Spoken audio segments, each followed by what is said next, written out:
listening to episode 74 of the Game Deflators Podcast. My name's John. I'm joined by Ryan. Hey, everybody. Here at the Game Deflators Podcast, we like to talk about games we've recently picked up, games we're currently playing, and our neighbors should have stayed inside for this week's Inflation Deflation Challenge. Folks, this week we're playing Zombies Ate My Neighbors on the SNES. Of course, Ryan and I are both quarantined, so we had to play our own copies in our own locations. But it was a lot of fun, dude. I actually had a blast being able to compare to what we were doing as we were talking. That was pretty cool. Yeah, it's definitely a change of pace, but a good one, at least, considering. Exactly, considering. So we're practicing safe social distancing. You should as well. We're at home. And you should also listen to our podcast and a variety of podcast episode players like Apple Podcasts, Google Play, and the beloved Spotify. And catch us on social media as well. Ryan, where can they catch us? Anywhere you want at the Game Deflators, except for Twitter, because they can't handle the, so it's just Game Deflators there. Exactly. All right, well, let's go ahead and get started. This week, pickups are pretty much nil. I mean, just before this whole thing, we went under a lockdown here in Arizona, and I was supposed to get lined up to pick something up from somebody, but they're all the way out in Tempe, dude, from where I'm at, and it just didn't make sense to drive out for what I was going to get, especially the virus and everything else. So that being said, though, anytime this week, I am expecting to get American Dream to arrive in the mail for PSVR out of Europe, and I ended up getting a copy of Blasphemous from Best Buy. So Limited Run Games had, obviously a pre-order a long time ago. I missed out on that and really wanted a physical copy of this game. And I had noted that Best Buy had, they were going to get some copies. So the second that hit online, I just quickly was like, all right, I got to get that pre-ordered right now. And it was like a pre-order a week before release. So would you pick it up on? Nintendo Switch. Oh, sweet. I'm definitely going to borrow that at some time. That game looks awesome. Yeah, dude, it looks pretty sweet. So my brother actually played it on PC. He was like, you got to get it. Like, it's amazing. And of course, I was waiting for a physical copy to come out. So, and also you could check out his artwork. He made our logo, J Rick's art, on, I think it's Instagram. Shout out to J Rick's. Yep. So next thing, dude, you have no pickups, I assume? No pickups for me. Not even free games, nothing? Nope, nothing this week. I did go through, like I said last week, and I cleared out my queue for Final Fantasy coming for GameFly. So hopefully I'm in there, all queued up, ready to go, not getting any games for a whole month from them. That's on Tuesday, right? 4:30 is what it says. Oh, well, damn, dude. The game comes out in 2 days. I mean, it says release date 4:30 on GameFly. I don't know. But the weird thing is, it still says they haven't received my Link's Awakening that I sent back. So I might have to go in and see what I can do about that. I was reading the other day that if you have any problems or anything gets lost in the mail, you just kind of send them a thing. I tried doing it on my phone yesterday and it wouldn't let me. So now that I got my computer out, I'll probably do it maybe after the podcast. Yeah, that'd be a good idea, man. You don't want to get hammered on a game that you already sent back, Exactly. And it's been like at least a week. Yeah. Oh, speaking of, so I mean, that's not a delay necessarily. I think GameFly is just, obviously not going to get the game in time, and they have to fulfill tons of people wanting it. So 4:30 sounds about right for them to get a copy on hand. Mm-hmm. But, dude, Last of Us 2 delayed indefinitely. What the hell? Did you see that? Yeah, I did. I don't know, like, all these games are going to get delayed, and that's, fine. I just, like I said, I think it was last week we were talking, I'm hoping that games getting delayed doesn't just mean extended crunch for people working from home during this time. Well, I saw another article that said, and we're not referencing it in this one, but it was pretty much saying, should it become the norm now for developers to just work from home? And I don't think so. I think that the collaborative, you mentioned this too, working from home for you, it takes a lot longer to be able to communicate with your team. And, that stretching out of communication as a resource is probably not going to be as beneficial as, I mean, during a time like this, work from home, but I don't think people should become so afraid that they only work from home. Well, I don't think it was necessarily related to that. I think it was tied to like, would it be better for developers to just work from home? Like, does it make sense? Because, but to the point we made last week, um, that collaboration is key. To have those developers in the same building is a major part of why it like all those creative juices flowing in the same area. It's so much easier than when you're just kind of locked in your house. Um, but dude, all that set aside, Animal Crossing, where are you at? So, Animal Crossing is going okay. Unfortunately, I got, I think his name's Pietro, as my first camper to come to my town and move in, and he is a freaky clown sheep. Dude, if social media has taught me anything so far, just kick him out of your house. Well, that's the thing is, he just moved in yesterday, so I have to just ignore him until he leaves. Animal Crossing's so mean, dude. Yeah, I was reading a thing just this morning. It's like, well, you could hit him on the head with nets. That doesn't really work. You could send him mean letters with trash attached. That might work. But I guess that there's no real system for just completely kicking people out. Yeah, that's so I saw a picture it had you remember the Simpsons episode where Homer like has a bunch of things like holding his back fat together and he comes up to Marge like he's all built and everything. So it has like Animal Crossing on his chest and behind it it's like bullying, kicking people out of homes, evictions. It's like all the nasty stuff that you do in Animal Crossing to these characters. Yeah. It's so bad. Yeah, I haven't really done much griefing of my townies yet, but I'm sure it will come sooner or later. I still am pretty early in the game, especially compared to like other people you might see online, just because I'm not doing any time traveling and I'm just kind of building it up day by day. It's hard to get good RNG sometimes. Like, I think the last 3 days, I haven't really even wanted anything for sale in my shop. So it's like I might buy one or two things just to earn the Nook miles, or just so that I have it on the books, and if I want to, I can order it again later once my town's a little more built up. I see a lot of things that look cool and interesting, but not with the way my town is now. Like, I've seen some stuff. We'll talk about this a little bit more in the first article we have, but there's plenty of people online that have really cool stuff, and I see some things that's like, I'll just save this for later. I'll just save this for later, and it feels like I'm doing a lot more of that than actually building up my outside residence yet. So I actually, I mean, I'll reference the article here for just a second. So there was a Twitter post that's actually on that article, and I laughed so hard where it's like I just finished completing, a museum and just logged in, and somebody else on Twitter has Mesopotamia built up. Like it's crazy, but to your point of the time traveling and stuff, people are able to obviously speed through the process a little quicker than others. Yeah. So besides Animal Crossing, I'm still playing a lot of Persona 4, and every time I turn on Persona 4, I like it even more. I think it's really You can oh, hit the mute ride. mm, sorry. I think it's really interesting that the I haven't really done much dungeon diving yet. Like, I've still only been through the first two dungeons, but every day there's new social links you can go and establish, and it really brings these characters a lot of richness. I've been bonding with Dojima, who's your uncle in the game that you're staying with, and like sitting down and getting to talk to him and getting to know him a little bit's fun.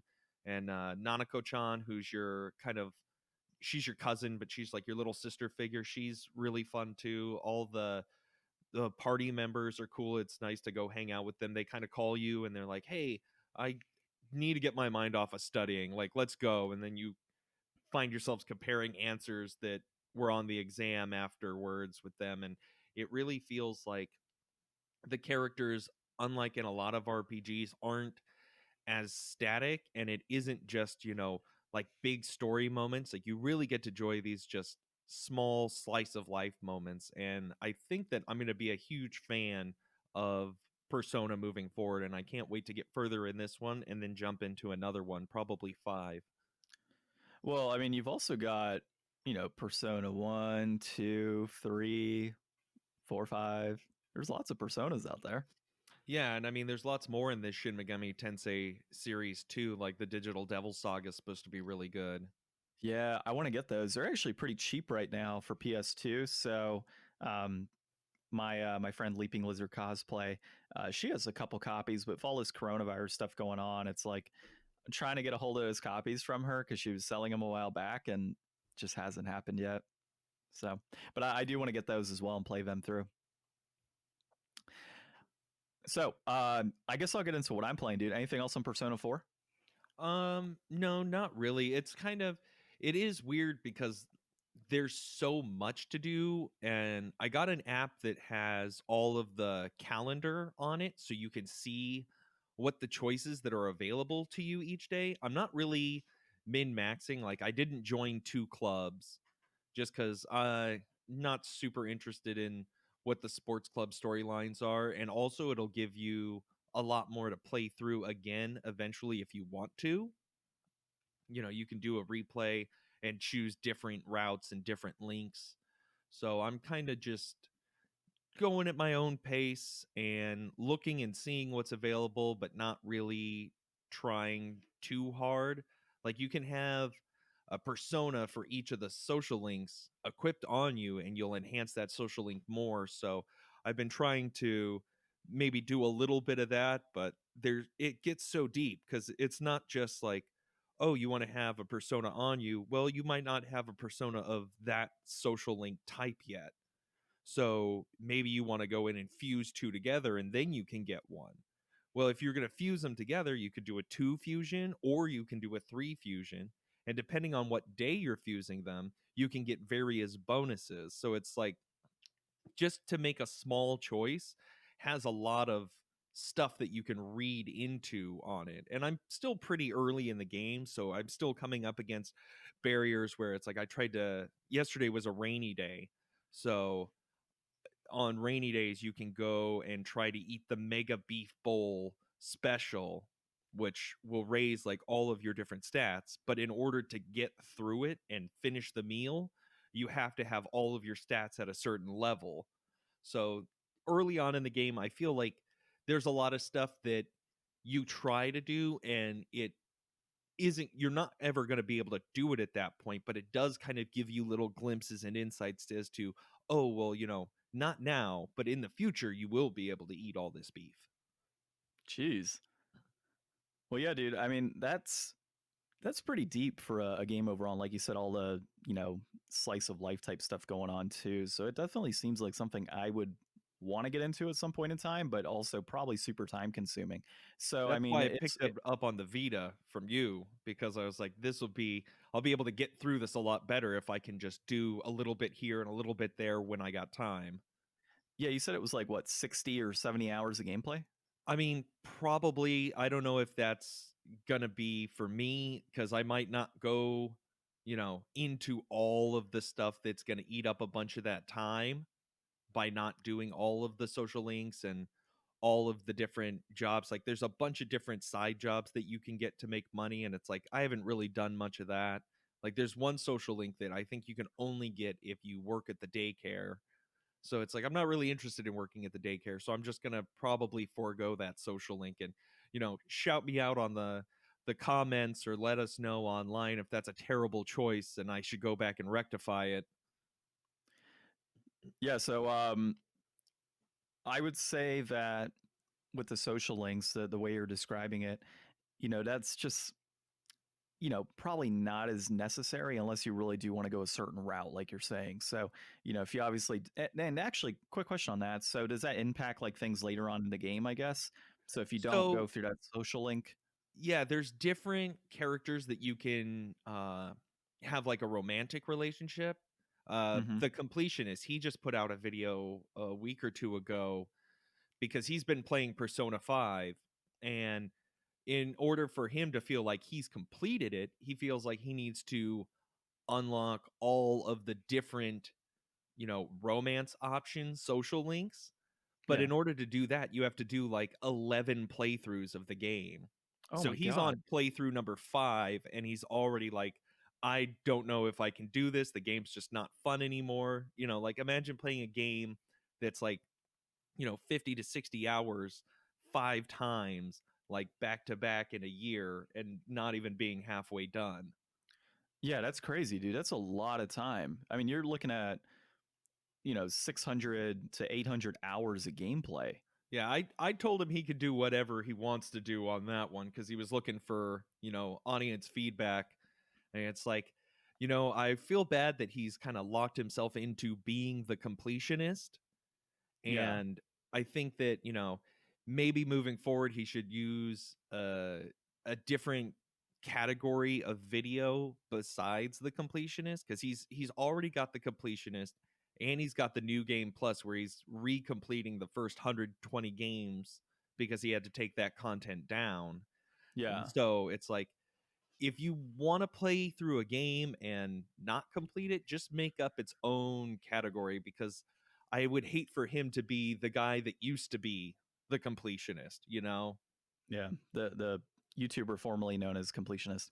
Yeah. So, I would cut him some slack on something like that, cuz I mean, I think we all as gamers understand, but that's a lot of gameplay. And while yeah, he's called a completionist, he did technically complete the game 5 times. So, yeah, there's Yeah, it's romance just options, but stuff like that, and online achievements, things that aren't meant to be grinded through shortly, stuff that's supposed to be like, oh, you've been playing Call of Duty for a year now. Oh, you've been playing Gears of War for 2 years now. Stuff that's like online achievements where you need to be, the best of the best, or do really specific things that aren't going to help you in other departments. Like, you can run yeah. around and try to get all the grenade kills in the world, and it's probably not going to help you, improve your KDA much, or improve on other areas. So I feel for him. He's been a huge inspiration. I let him know that, like, this podcast, at least for me, was a lot inspired by people like him and other people I follow on YouTube. And I've been trying to give everybody on YouTube a lot of love while we're under the crisis. And I feel like, they've been getting some boosted numbers and some boosted views. And I hope that they keep this momentum going forward, after, everybody's let out of their homes again, and they keep those new viewers and they keep their numbers up a little bit better. I mean, YouTube's been a nightmare for content creators for the last couple of years. So we'll see what goes on. Yeah, well, kudos to him, man, while they're sticking through it. And completionist, yeah, we totally understand. We'll cut you some slack here if you don't go through 11 playthroughs. So, what I'm doing right now, obviously, is Arc Vlad 3 still. And so I'm about 8 hours into this game and absolutely loving it right now. Probably the best choice I could have made. So, um, right now I've got 3 characters. We've got Arc, or not Arc, jeez, Alec, Theo, and Lutz are the 3 characters you start out with. The overall equipment process of equipping different types of armor, different weapons, all of it's super easy, super straightforward in the game so far. Do they um, change your visuals? what do you mean? Like, I love Oh, games that where you put on armor and it like actually changes your character's look. no, not that I've noticed, at least. It does. No, no, I haven't noticed that. I'll keep an eye out though, just to double check. I mean, a It's lot of RPGs don't do that. It's a cool feature that I always appreciate. well, I mean, like Final Fantasy X changed like certain things like weapons for you to an extent. Um, and then you had like dress spheres in Final Fantasy X too. Like there's certain games that, yeah, they have done that. Dark Souls and that whole series is one. But with this being, that 16-bit style game or 32-bit, no, yeah, 32-bit style, I guess. It's just not I don't see it happening right off the bat. Like that's something I think I would have noticed, and I haven't. So I don't think they do. I can tell you though that the overall gameplay so far, the hunter missions that you do are very much like Arc Lad 2, from what I remember. Definitely enjoying that. All the characters are super likable. Lots of puns, by the way. Like I don't think I had mentioned this in the last recording. Um, but the character Lutz, you go to help out this guy that's got mice in his house, and he's basically having an issue where the mice are coming out at night and he's scared of them. And he's like, take care of it. So you're like, okay. So you cover all the holes in this guy's house. Like mice can't chew apparently in this game. You cover all the holes in the house, And he comes down, he's like, oh, I'm so thankful. It's like a brand new house. And Lutz just looks at him and goes, yeah, a crack house, but still a house. I'm like, what? Like, it's crazy. There's just like all these puns that are coming through related to like drugs and sex and like all this stuff that you never would have, now that I'm older, I see these things a little more blatantly than like when I was a kid. I probably would have noticed, oh yeah, it's a crack house. Like, it's Yeah, I just, mean, sometimes those translation teams get a lot of room to wiggle around and make, interesting or fun different translations for localization wherever they're, you know, yeah. localizing it to. And I feel like in the US we usually get a lot of puns. Yeah, and there's a lot so far in this game. And I'm only 8 hours in, so I think I'm on like Hunter Mission 11 or something, or 12, and yeah, there's a lot more to go in this game than what I've already done. Like, they've only alluded to so far the baddies in the game. It was like mentioned that there were some guys in white coats that had come by this lady's house, asking her to go with them, and she declined. And her monster, her wolf, basically, as she has been like on guard and like on edge ever since that happened. So like they've just finally 8 hours in alluded to the baddies in the game.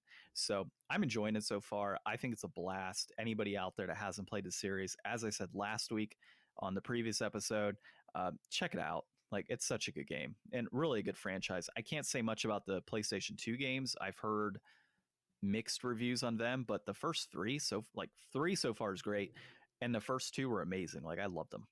So, okay, let's get into more Animal Crossing, dude. So our first article we had was Animal Crossing social media explosion leaves fans frustrated and jealous, and this is by Patricia Hernandez at Polygon. So I'll start out, dude. To be honest, Animal Crossing is just really not my thing, and despite the fact that I really do like world builder games, like Dark Cloud was a huge game that I enjoyed a lot. And, some people out there might say, well, it's not world builder. You do have that, having to collect the different pieces of the towns and create the world and kind of morph it into your vision and then travel through it. Absolutely love that feature of it. And with Dark Cloud too. And I hope there's a Dark Cloud 3 at some point. And then Harvest Moon is another series that I've always liked, the idea of farming and building and being able to create things, as well as that game I played not too long ago. I forget the title already, but it was on PS4. And you don't necessarily world build, but you are able to make your own farm in that game. Oh, Stardew Valley. No. It's not Stardew Valley. It's on PS4. I forget the name. It's on a previous several weeks ago, or really several months ago, probably about January. I think I played this on PS4. Since we're recording remotely, I'm not going to go looking for it right now, but but yeah, it was pretty cool. Like, you get to build bridges, you collect stone, you can do fishing. Sounds just like Animal Crossing. Yeah, right. Except it isn't Animal Crossing, because I don't have to kick villagers out of my damn place, and there's no like having to jump online and see Mesopotamia. So, but that being said, dude, this whole quarantine thing and social media and the influence it's had, I kind of want to play it. Like, that's where I'm at right now, and I do see a lot of like elitism going on in this game, and I kind of love that, dude. Like, everybody's just like at each other's throats, like on social media, and creating their like massive, buildings and towns and everything else, and just kind of putting it into their vision. And there's a lot of creativity I'm seeing too, which is like super cool. So while it's not usually my jam, I kind of want to play it. See, I had a hard time with the first Animal Crossing just because it was on GameCube, and it's like I didn't want to just do that. Like, if I could move my TV out of my room and put it in the other room and hook the GameCube up and also have the TV on, like, that's why I think it being on the Switch or when it was on the DS was way better, because it's like it's not a game that captures my full attention for hours on end. And I mean, even now I really only play, you know, maybe 2-3 hours a day, because there you kind of do run out of stuff to do if you're just going day by day and not time traveling. But that's kind of what the article gets into, is that you know a lot of people are playing the game, and you don't always get, like I said, you don't always get the best stuff. Like, sometimes you'll have a couple days in a row where you're not really buying anything that you want to, like it's it's tough going online and seeing that, like they're talking about jealousy and FOMO in the article because you see the things other people have and you're just like, oh my God, like I'm miles behind. Like I don't have any of this stuff. It looks like they're living in a city and I'm still living on a deserted island.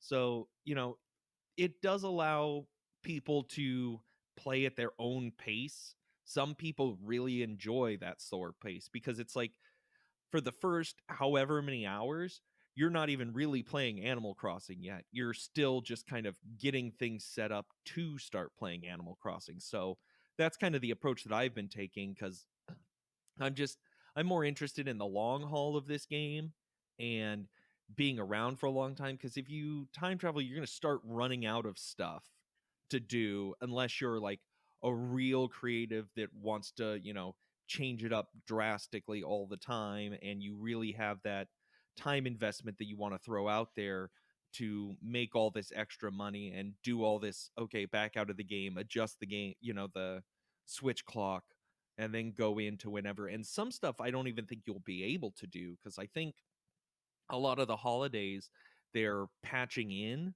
with, updates. Like there's already been 3 updates for the Animal Crossing New Horizons, and none of them I don't think are that dramatic. Like one of them was to make sure that balloons keep spawning after you've shot down 300, which I guess, Hmm. some people already hit 300 and with all this egg day crap that's going on, it kind of makes sense because they're every freaking where. I'm so tired of fishing for eggs and digging up eggs and shooting down eggs. Like I've got enough eggs. I'm done with the eggs. I think I've gotten all the egg stuff and I'm not I'm over it and we still have like another week of it left. But, Oh my God. I'll Yeah. get So through it. one of my friends on Facebook had mentioned something about cloning accounts to be able to get more money in the game. Do you know Mm, about that? Have you heard I about that? I don't know about that. There's tons of ways to make money in Animal Crossing and I mean you could really if you want just grind it out and just go to a bunch of islands and pick up everything that you can and then bring it back and sell it. There's the turnip market. You can make money in that by finding somebody who's got turnips selling in their town for a much higher price than you bought in yours. I just bought my first turnips today and they were 108 bells. So hopefully later this week I'll be able to turn those in and get some good cash back. It's kind of like a stock market thing where it's like you invest in them Sunday morning and then you try to sell them at their highest peak, but they'll expire the following Sunday and rot. So you have to get them out in a week. And a lot of that comes to do you know people that have it for sale higher in another town? So it really encourages, online play and, going to other towns and getting other fruits so that you can sell them for higher in your town. Of course, there's like burying money in the golden spots so you can grow a money tree. There's lots of tricks and stuff. And it mentions that in the article that veterans have this huge leg up on newcomers, but that's really with any game. I mean, nobody's going to jump into Halo Infinite never having played a Halo game and expect to be top of the leaderboards. Yeah, that's true. Well, it definitely does seem like it's something I would probably end up wanting to play here, even though it's not really been my thing over the years. I didn't really enjoy it on the GameCube years ago, and on the Wii U as well. Just hasn't been something I liked. So we'll see. Maybe I'll jump into it. Maybe I won't. Yeah, Uh, and one more thing just to put out there, as far as people feeling like they're missing out, I feel like there's a lot more to be gained from looking and seeing and getting ideas. Like I've been trying to set up some stuff around my town and I just go on Twitter or Instagram or whatever and look around to see what other people are doing to get inspired. And also people are sharing all kinds of stuff. I mean, you can make your custom patterns in this game and release those online with a QR code or a number code and you can look those up and download anything that anybody's made in their game into yours and you can use those designs for t-shirts and hats and dresses and stuff like that but you can also get real creative and make different patterns that you can lay down on the ground to create like You can make a pattern that's a stone pathway and then lay that down. And then now you have pathways that you can make going throughout your village that aren't actual items. They're just this design. So things like that people are making are really helping people to, add detail and add beauty to their towns without having to invest, tons of bells into buying duplicate items over and over again. And I mean, I don't even know where I'm at. I don't even know if there's like an official path laying item, like you can lay down walls or fences. Like there might be, but I'm not sure. I'm just kind of waiting to see what comes up as I go. Gotcha. Yeah, well, one thing I kind of question here is Nintendo going to take off copy infringement materials that keep getting posted on there? Ah, So, that's you know, interesting. See if they dreams themselves. exactly, because I did see recent. So actually, on Facebook, I tend to post a question in a lot of these Facebook groups that we're on, and post a link to our podcast and such. And a lot of people do respond. And one of the ones I did recently was like, what are your thoughts on Nintendo removing dreams? And some people said, well, what are they going to do about Animal Crossing then? Are they going to respond to Animal Crossing? And some guy posted, it was like all 32 NHL teams jackets or jerseys on a wall in Animal Crossing. And then there was another Mm. one where like the person made like a rug or something out of a character. So it's like, okay, Nintendo, you went ahead and asked Sony to rip everything off from your IP on there. What are you going to do about other, people's content on your game now? So Yeah, if you're going to police other people, are you going to police yourself? yeah, exactly. So I mean, it's kind of contradictory, but you know what? Nintendo Everybody would not wear Crash surprise me. Bandicoot shirts. Everybody.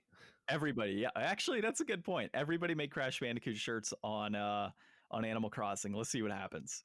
Yeah, we'll start it here first. Okay, so speaking of Crash Bandicoot, dude, PlayStation 5 price reportedly revealed, and it's very cheap. So this is by Tyler Fisher at comicbook.com. That's a really surprising source. I did not expect comicbook.com to be one of our articles this week, but I think it's a uh, I think it's a I think it's a load of crock. I don't buy it. you don't That, buy it? All right, that's so the price of a new PS4 Pro. They're yeah. not going to sell the PS5 for the same price as a PS4 Pro. And also, if you price it at the absolute minimum, you have nowhere to go down. Like it has to be like, I know that the PlayStation 3 didn't make any money for like its first 3 years or something because they priced it so aggressively, but like I just I don't see this being possible. Like there's no way it's going to be the same price as something that's already out. So the PlayStation 3, I think when it came out was what, $600, right? I Like don't even remember. I'll look it up. it was it was high. Yeah, you can look it up while I keep talking. So yeah, the PlayStation 3 I believe was $600 when it first came out, and Sony took a loss on I Yeah, think it was. every single. Yeah, so they took a loss on a majority of those, well, really all the consoles for a period of time. So to your point, maybe 2-3 years. I can see them doing this again to ensure that they're the leader in the console market, this generation. Well, And while that's all the articles that we've been doing for the last, few months is saying that they already are the market leader and they don't have to cater like that. I mean, it would well, be really cool if they did. Like if it came out for $400, everyone would freaking buy one for sure. yeah, for sure. And then with the PS4 backwards compatibility, new PS5 games plus VR2 hitting the market at some point, that would be a premier console to jump into. And we've noted before that Sony is not going to just stay with just PS5. There will be a pro version PlayStation 5 at some point in time, which would likely be priced higher. So while, yeah, they might be putting it out there, say $400, and they're taking a loss. And I get the idea they don't need to pander and all that because they are the market leader. Microsoft has come out super strong in this most recent console generation. They are, not holding back any punches. And I can see Sony saying, you know what, we've got to have this thing at a price point where it's going to be in the market and we're going to be the leader. Well, if And it's they have, backwards compatible with PS4, and I know I already said this like 3 times, and the PS4 Pro is the same price, they'll never sell any of those PS4s ever again. Nobody would ever buy one. They would just sit there well, on the shelves. Yeah, but the PS4 Pro would likely see a price drop down to about 300, and you would see the standard PS2. Is it 300 right now, or is it 200? The I mean, what? the PS4, sorry. The regular PS4, is it currently 200 or 300? Let me see. Yeah, so regardless, whatever price point it is right now, I mean, it's been a long time since I bought a 300. PS4. Yeah, so imagine this. PS5 is announced, hey, it's coming out holiday season. PS4 Pro, it's dropped down to 300 bucks. PS4 regular, 200 bucks. PS5, 400 bucks. Like, that right there is a lot of options for people. That is. And while they might not sell the PlayStation 4 as heavily, that console's been out for a number of years already. They've already sold 100 million consoles. They don't care about selling more of those consoles. They need to sell the PS5 and get adoption up. So the best way to do that would be through that backwards compatibility. If I have an option right now, I've got PS4 games for my regular PS4. I've wanted to buy a PS4 Pro for a while. Well, hey, here comes the PS5. It's backwards compatible, and hey, it's the same price as PS4 Pro. I'm gonna go with the PS5. Sony doesn't care about PS4 after this. They do in a sense, in terms of updates and making sure that, like they have in previous years, the longevity of this console, lasts for at least their 10-year minimum typically in terms of support. But I can see the PS5 coming out at that 400 price point, if Well, not 500. we'll see. I'm just hoping that, sometime soon we get some actual information, because all this speculation, I keep It's saying killing week me. after week, it's just, come on, say something, say anything. Like, everybody's driving me crazy speculating about all this. Oh, I know. Dude, I want more information here, and they're just not giving it. So hopefully, here during the summer, we'll see some more information coming out about it. Okay. So off from our Sony fanboyism, well, really mine, and on to Nintendoism again. So this one is the best Super Mario games of all time. It's by Gavin Lane at Nintendo Life. Mario's 35th birthday, dude. It's going to be in September. We could probably expand on this down the road, but I really think it'd be a good time for at least me. I don't know about you, to do like a top 5 currently, and then around September we maybe can play like some more Mario games, and we Yeah. can expand on that into like a top 10 type of thing in September. I think it'd be a pretty cool follow up episode. Yeah, I've been, we've talked about Mario quite a bit on here, and I love me some Mario. I just haven't played that much of it. You know, I didn't have a Wii U, and I only played Galaxy on Wii, and I didn't even get very far in that because I couldn't get, I don't know, it was making me nauseous or something. I didn't like playing it. So I definitely need to get some more Mario under my belt before I really could talk too much on a top list, since for me it's mostly just the older titles.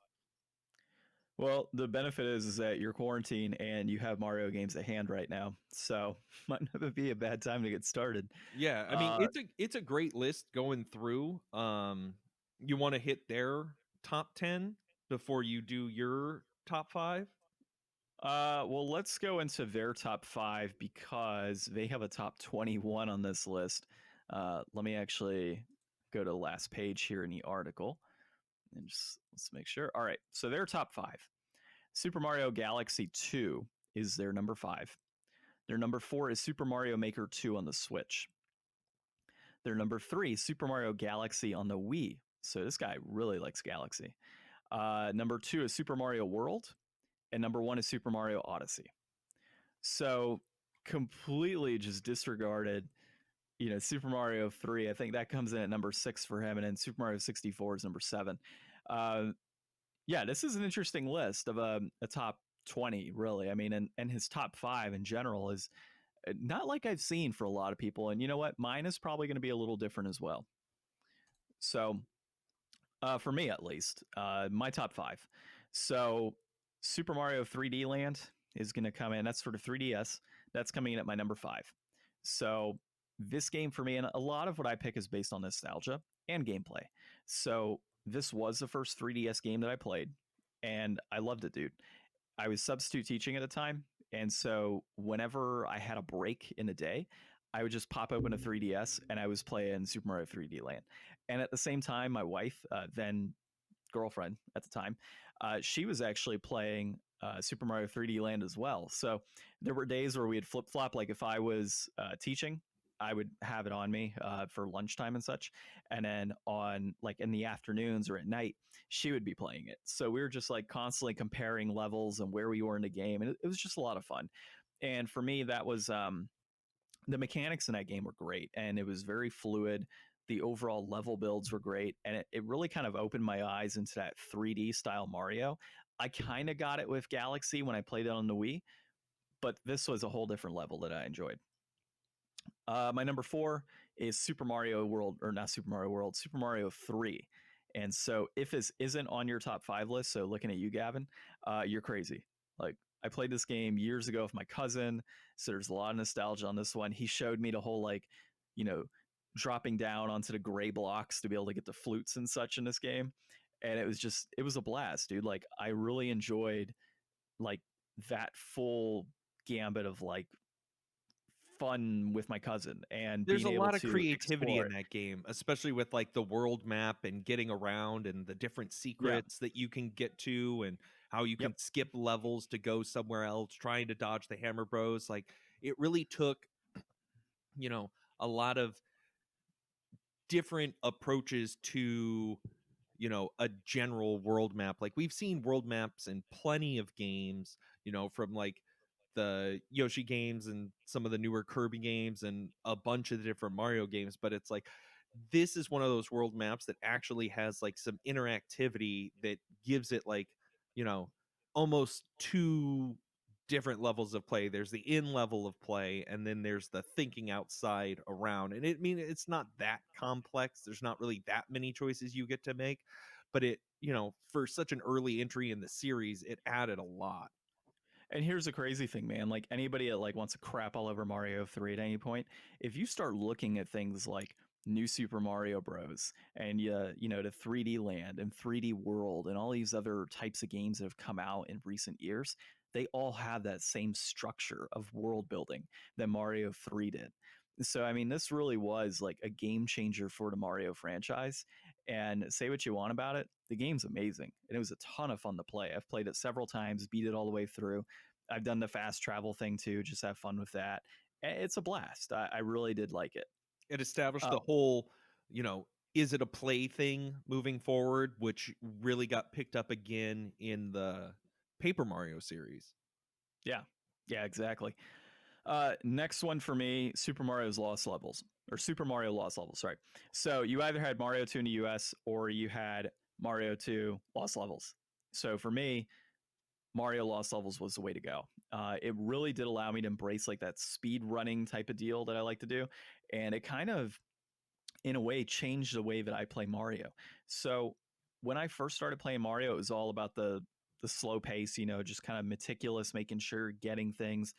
Now it's just blazing through levels, dude. Like I just love that idea of speeding through a level, avoiding, Koopas and Hammer Bros and Bullet Bills and everything else, and getting to the end flag. Like it's just a lot of fun. I've done it through the 3D games. I've done it through Odyssey. I did it in Sunshine for a variety of areas. So, yeah, it was really cool to play that game when I was younger. And then as I got older, I finally did beat it.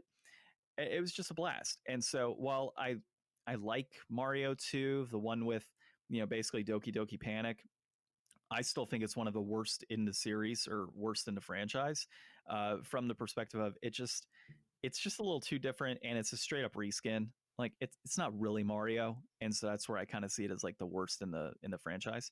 Well, and a lot of Um, those mechanics have never really been revisited, well, which is they have like the turnip pulling and such. They've revisited things like being carried over your head and throwing it at enemies and stuff. And the Shy okay. Guys, Shy Guys are a big part of it. They were introduced in that game. Yeah, And then you've I got guess maybe I'm speaking out of turn. and then you got Birdo, who's in Mario Kart. Yeah. So yeah, so I mean, there's a lot that came through it. I mean, it's definitely an important part of Mario history, um, number 2 at least, but it's really not at the top of my list. More at the bottom. So next one for me, dude. I'm sure you played this one, Super Mario World. So this one I actually do share in common with Gavin's list. If you don't have this on your top 5, you're crazy. Like, seriously. Star Road, all the multiple Yoshis, Bowser's Extended Family, the world building, the secrets that you had in that game of the The different cape. levels. The cape, yes, the cape. And it was just an amazing game overall. And I absolutely loved it, dude. I played this game probably 3-4 times in the past. I've played with my wife, I've played it with friends, family, myself. It's a great game. It truly is. And I think it really took what Mario 3 was and it just like took it to a whole nother level. I mean, where And I I'm mean, at with all my Mario experience, it's my number one currently, just because I've not really played a Mario game that I thought was better than that. But then again, I haven't played a lot of the new ones. so we're gonna have to play some new ones here over the course of next year, and provided we can get out of our houses. So, next one, dude, and this is my number one, Super Mario Odyssey. I mean, it's on Gavin's list, it's on my list. I think it's on It's a, everybody's list. but at number one, that's kind of debatable. So a lot of people have Mario 3 on their top, top of their list. Some people have Super Mario World. Odyssey would probably be the next one, right? It's amazing. It really is. Like, that is the reason I purchased the Switch, was to play this game. My wife and I played this one together. We hit 100% on it. It's got a great mix of all the older Mario games tied into it, giant expanded universe, all the crazy characters that you love. And dude, come on, the Metro world, like, it's crazy. Like, it was so good. All of that game is amazing. I love the mini games. I love the general gameplay, all the moves you have, the being able to get up on top of buildings, drive things. It was great. It was a blast. It was like all those Mario games combined into like one perfect game. And so there's probably a lot of people are going to crap on me about that one, but I thought it was awesome. Yeah. So So let us know what your top 5 Mario games are somewhere on the internet. Hit us up at Instagram or Facebook at the Game Deflators, Twitter at Game Deflators. Leave a 5-star review and comment us your list somewhere. yeah, for sure. So Apple podcast, so you can catch us on there. I think it's iTunes or Apple Podcasts now. I can never remember the branding. Spotify, iHeartRadio, Google Play, really anywhere Podcast Addict, anywhere you can find us, you'll find us. And if we're not on there, let us know. So the next piece of our episode is our inflation deflation challenge, or game of the week. And this week we did Zombies Ate My Neighbors. This is developed by LucasArts. It is a Konami published game.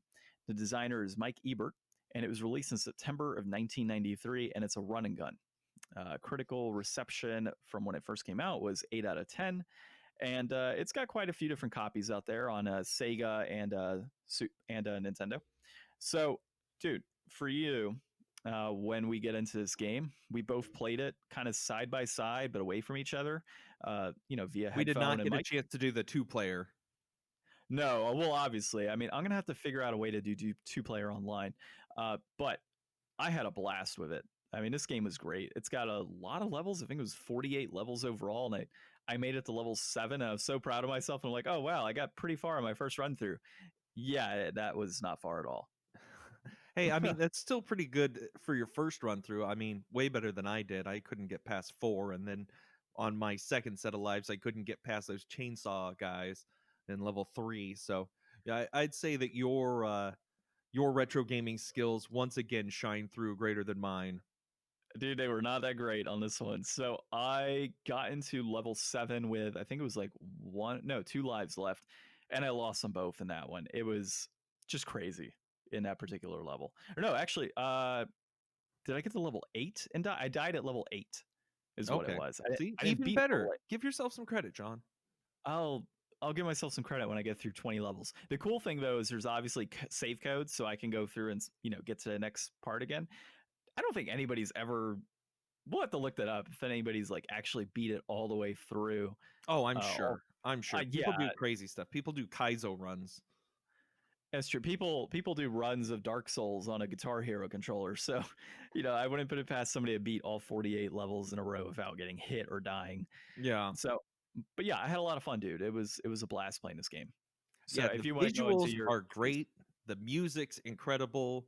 The different weapons that you get are all, interesting, and I didn't really I guess I don't really know like what makes a tomato better than a soda can right now with my experience, but I'm sure that all of the different items that you have all have specific uses or specific enemies they're better against. Like I like the freezing the chainsaw guys with the fire extinguisher and you can't kill them. Like it has a lot of different diversity in the, enemy styles and even the people you're rescuing, like all these dumpy tourists and just a guy grilling and a teacher showing you got an F on your grade. Like it is got a lot of life in it and it has a lot of that, signature LucasArts charm.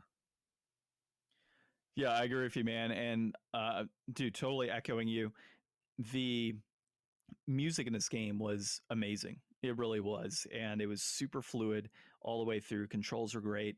The run and gun is pretty much spot on. I can't speak for the Sega Genesis version since we did play the Super Nintendo version, but I liked it. And I would say that I would probably put some more time into this if it was something that I was, wanting to actively play right now. It was a blast. I I feel really did like this enjoy would it. have been an awesome game to have growing up. Like this is a game I really would have sank some time into when I had the time to really sink into something like this. Yeah, I would agree with you, man. And dude, one of the cool things about this game was just like how much fun it made of us as Americans. Like just watching it, like during all of this that's going on right now with this COVID-19 crisis, and there's people still going out not practicing social distancing. There's people coughing around without masks and everything else and going out sick. And so I'm watching this game as I'm playing through, and there's like zombie apocalypse happening. There's a girl jumping on her trampoline. There's a couple guys grilling in the back. There's a family taking photos, a guy chilling out in his pool, a baby running loose in a household half the time. And everybody's like, oh, it's cool. It's just zombies. It's not a big deal. Like, what's going to happen to me? I'm going to die. So, like, that's like seriously all that's going on during this. And it kind of put into a different perspective. Like I had played this several years ago when I first picked up a physical copy of it, and it was like, okay, cool. This is cool. This is fun. I could see playing this, and then like that was it. I just never played it again. Playing it now during all that's going on, it's actually pretty hilarious when you look Yeah. at it. Yeah, there's I mean, especially I mean, if anybody's paying attention to the news and stuff, I don't want to get into it much, but like down here in Arizona, it seems like people are just kind of hanging out outside while there's a crisis going on and being like, "Oh, well, whatever." So it is very typical American attitude, especially nowadays. Yeah, yeah. I saw some people hanging out at the dog park the other day. I'm like, what are you all doing? Like, come on. And a friend of mine said that his neighbor invited him out to a barbecue because Oh, everybody was hanging out at home. So he's like, "Oh, I'm doing a barbecue." I'm like, "Really, dude? You're doing a yeah. barbecue? Like, come on." So yeah, this game, without like you said, getting into everything, it really does make fun of American philosophy on pandemics and issues occurring in the world, and it was pretty funny. So overall objective, for anybody that doesn't know, you go through different levels, you collect the different people that are out and about when they shouldn't be, and you can pick up things like stakes and forks and knives and plates and other types of weapons throughout. There's a fire hydrant, some holy symbol. I didn't really get that, but I think it had something to do with the werewolves that you can go against. Mm. And there was a weed eater by the time I got into that level. The one thing I didn't like is that when you started getting to a point where there was tons of weapons, you're like filtering through all these flipping weapons, man. It was crazy, like just tons and tons of them. So, Yeah, back I before the days of radial wheel selection. oh my god, dude, it's like hit A like 6 times to get to my next thing. So it got to a point where I was like, okay, I'm in a zombie level. I'm gonna just start using plates to attack the zombies and kill them because I want to be able to get through my stuff faster. So I think the next time I do a playthrough of this, it's just gonna be straight up use all my crap weapons while I can and keep ammo and the fire hydrant and those and the bazooka and the core weapons available and ready with full ammo so I can use them when I need them. So Yeah. a little more strategy than just kind of what we went through today. So, all right, I don't know if you got the price point up on your end, so I'll go ahead and just mention it. So the most expensive version of this is an SNES Complete in Box variant. That one, $600 or $746. The cheapest version of this game is a PAL Sega Mega Drive version. I'm guessing loose at 1476. Oh yeah, So yeah, so here in the US, we've got a complete in box 8771 that peaked back in October of 2016 this is for at Super 109. Nintendo. Yeah, Super Nintendo, sorry. And that's trending down. And then loose, you're looking at 2869, peaked at about 4243 December 2015. That's actually about when I started collecting, so that $40 price point is always like super stuck in my mind. And Mm-hmm. that one appears to be trending back up for whatever reason. 28 bucks is so much lower than what it was when I started collecting. And when I finally got my first copy, I was so excited. I'm like, wow, I got this for like $5. And then I looked at it, I'm like, oh, well, it's gone down like, nearly $15 since I actually last saw it. So, yeah, what's your opinion here on the price point, dude? Man, that's an expensive game. $87 seems like Ooh, a lot. I mean, that's complete though. yeah, I know, but I mean, Most people collect their Super Nintendo in carts loose. loose. Yeah, Yeah.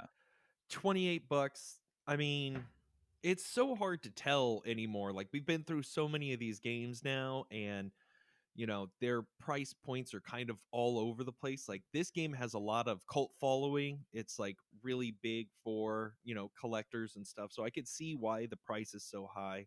The the game itself seems super fun. I think that $28 is more than I would pay, but coming down from 40, it seems like it's more than fair.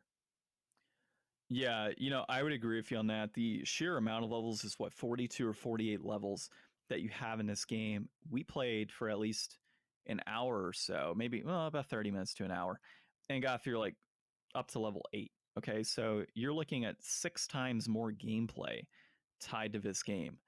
I mean, that's easily a full day, several days of gameplay.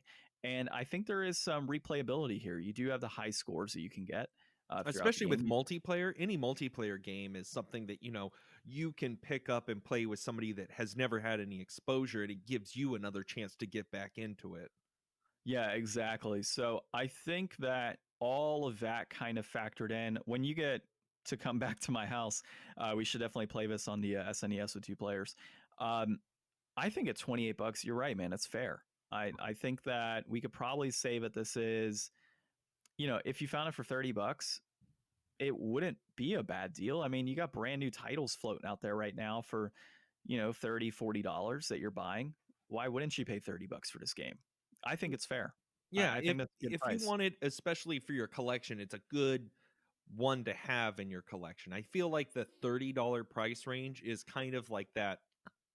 It feels good to own something like that, especially if you can get it, you know, at least, market or a little bit cheaper. So, $30 is a little over market, but yeah, like if you're somebody who's a collector, I don't think that that's going to stand in your way, especially since, it used to be 40. Yeah, I would say, dude, I'd say this is deflated, to be honest. Like 30 bucks would be great, in my opinion. Deflated. Deflated. All right, so next week we have no idea what we're playing. I'll send you actually, I wonder if we have a copy of Doki Doki Panic that we could play. Mm. That that would be pretty cool. Let me look into that. Let me see if we can get some Doki Doki Panic. If not, we'll find something. We'll have the episode next week, and we'll announce it before we record, and we'll let everybody know. Yeah, So and everybody else out there, if you're not enjoying Zombies Ate My Neighbors, let us know if you're enjoying the new zombie game, RE3 Remake. yeah, dude, I've heard some negative stuff on that about it being too short or something. I mean, I don't think it's a very long game on its own, and I know that Jim Sterling put out a couple videos on the game this week, but talking about specifically the Resident Evil multiplayer game that came out with it. I think it's Resident Evil Survivor something. Yeah, yeah. So I know that that's like a whole nother game kind of attached onto it, which seems like it must give it some, great value. And I think that that's a game that you can replay for, a couple different routes, kind of like RE2 Remake. So it should be fun. It looks great. I can't wait to get my hands on it eventually. But if you guys are out there enjoying it, let us know. Yeah, for sure. Save your neighbors. All right, man. Well, I think this is a pretty good recording, our first remote recording. So we'll obviously do some more of this here pretty soon for the next several weeks until we get the clear that you can come over. That being said, this is episode 74 of the Game Deflators Podcast. My name's John. I'm Ryan. And thanks for listening.